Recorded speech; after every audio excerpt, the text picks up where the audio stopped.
can a Christian be a witch? Before we get into that, I want to go to a clip of a real witch and let's see what she has to say about that.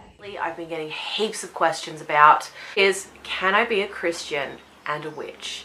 Can I be a Christian and explore other faiths? Can I be a Christian and do magic?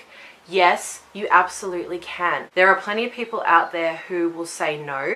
So that was the first one, and I have just one more witch video to show you. I want you to hear what she has to say, and then we'll come back to answer the question. What are you doing when you are, praying at night? I pray to God. I pray to spirit, the universe. If you're a Christian witch, you can absolutely use God and the Holy Trinity in your practice. Just know that if you are a Christian witch, and if that's your religion right now, that's fine. You can absolutely use the Holy Trinity in your practice. That's what you believe. I'm still learning, okay? I'm just 22-year-old chick with a laptop that's telling you what I believe. Can a Christian be a witch?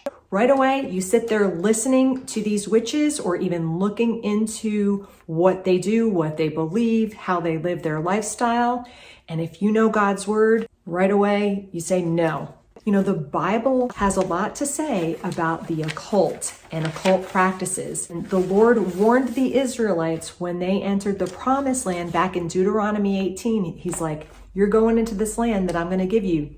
The people that have been living there, they're doing some things that are not my ways, and you're not to be participating in those at all. In Deuteronomy 18, it's starting in verse 9.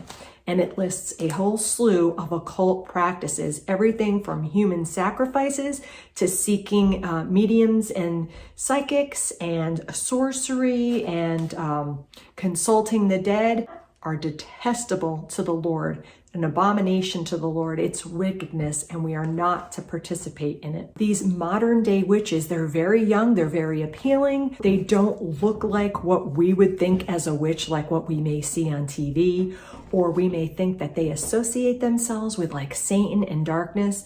A lot of them, they're like, you can call yourself a witch or you don't. You don't have to tell anybody that you're doing anything, but you could just participate in these practices. Some of the things that they do are like certain rituals. They have altars that they set up. They may burn incense, or they may like put some water out to get energies like from the moon. They may set a glass of water and when a full moon is out, so they can get those energies into their moon water and drink it, because it's going to give them the energies that they need to do their stuff. And they are into like manifesting things themselves.